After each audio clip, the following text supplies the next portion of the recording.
और अब बात करेंगे कूनो नेशनल पार्क के, जहां पर चीतों की हिफाजत के लिए स्पेशल डॉग्स को ट्रेनिंग दी जा रही है। यानी अब नामीबिया मेहमानों की सुरक्षा जर्मन जाबाजों के हाथ में होगी।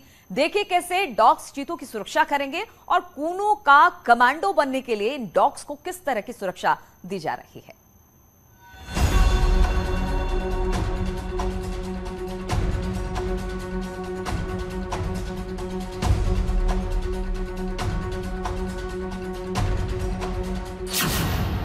कूनो नेशनल पार्क का नया कमांडो।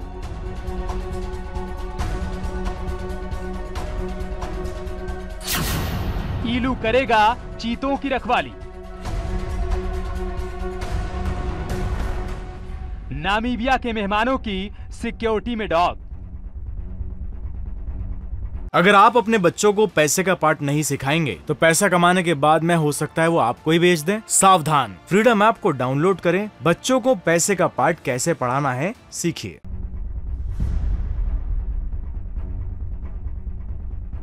करीब 70 सालों बाद हिंदुस्तान की धरती पर चीतों की मौजूदगी पूरे देश में कौतूहल लेकर आई। तो इसी के साथ नामीबियाई मेहमानों की सुरक्षा का सवाल भी वन अधिकारियों के जहन में खटकता रहा। लेकिन अब ईलू के रूप में इन चीतों के नए रक्षक की तलाश पूरी हो चुकी है। तो एक यूनिट है दोनों की, संजीव शर्मा के साथ ईलू रहेंगे। ये दोनों मध्य प्रदेश जाएंगे और ट्रेनिंग अभी शुरुआत हुई है, तो इनको नजर रखेंगे कि चीतों पर कोई अटैक ना करे, कोई शिकारी अटैक ना करे, और अगर कोई अटैक करता है तो वो तुरंत हैंडलर को बताएंगे और इकट्ठे रहेंगे। ईलू दरअसल जर्मन शेफर्ड नस्ल का वो खास डॉग है जिसे कूनो नेशनल पार्क में चीतों की सुरक्षा के लिए ट्रेंड किया जा रहा है। आईटीबीपी के पंचकुला सेंटर में ईलू सहित कुल 6 डॉग्स की ट्रेनिंग चल रही है। ईलू ने 3 महीने की ट्रेनिंग पूरी कर ली है। अभी 4 महीने और इन डॉग्स की ट्रेनिंग चलेगी। ट्रेनिंग पूरी करने के बाद ईलू को कूनो नेशनल पार्क में तैनात कर दिया जाएगा, जो 8 चीतों की रखवाली करेगा।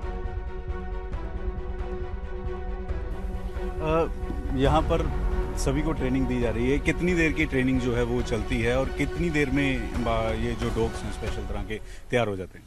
इसमें जो पहला कंपोनेंट रहता है बेसिक ओबीडियंस या जो आज्ञाकारिता की ट्रेनिंग जिसको कहते हैं, उसमें डॉग के साथ हैंडलर का तालमेल और जो बेसिक कंट्रोल कमांड्स हैं वो सिखाई जाती हैं। किस तरह की ट्रेनिंग इनकी जो है वो करवाई? इनका जैसे अभी स्टार्ट हुआ है, जैसे आप बता रहे हैं ट्रेनिंग इनका, तो इनको भी बेसिक ओबीडियंस ट्रेनिंग कराई जा रही है। बेसिक ओबीडियंस ट्रेनिंग में जो कुछ नॉर्मल कमांड्स हमारी हैं, जैसे कि उठना, बैठना, समतल हो जाना, रोल हो जाना या स्टे करना, फूड को रिफ्यूजल करना, ये इनको सिखाया जाता है। जंगल में तैनाती के लिए इन डॉग्स को खास तरह की ट्रेनिंग दी जा रही है, जिसमें 3 महीने की बेसिक ट्रेनिंग और 4 महीने की एडवांस ट्रेनिंग शामिल है। ट्रेनिंग के दौरान इन डॉग्स को अलग अलग जानवरों की खालों को पहचानना सिखाया जा रहा है और साथ ही चीते की खाल, हाथी के दांत के साथ जंगली जानवरों को पहचानने की ट्रेनिंग भी दी जा रही है। 7 महीने की ट्रेनिंग के बाद ईलू सहित सभी कुत्ते ट्रेनिंग सेंटर से वाइल्ड लाइफ कमांडो बनकर बाहर आएंगे। कि पहले ट्रेनिंग जो इनको दी जाती है अलग अलग, ये लेपर्ड की खाल है, ये कुछ ये लेपर्ड है, ये तुम्हारा सांभर का एंटलर है, वो वॉकिंग डियर का चमड़ी है। सुपर स्निफर जब कूनो नेशनल पार्क में तैनात हो जाएंगे तो चीतों की रखवाली करना वन विभाग के लिए काफी आसान हो जाएगा, क्योंकि प्रशिक्षित कुत्ते सूंघ कर शिकारियों का पता लगा सकते हैं, जबकि कूनो में चीतों को सबसे बड़ा खतरा शिकारियों से ही है। ये आपने कई सारा लेपर्ड का मांस है, हड्डियां हैं, तो किस तरह से ये हैंडलर जो है उसको ट्रेनिंग देगा? जी, पहले इनको जैसे बेसिक ओबीडियंस कंप्लीट हो जाएगी, उसके बाद में इनको आर्टिकल्स के साथ ट्रेनिंग करवाई जाएगी। इनमें हम लोग अलग अलग सिनेरियो में ट्रेनिंग करवाएंगे, जैसे जमीन में हम आर्टिकल गाड़ के और उसको सूंघना सिखाएंगे।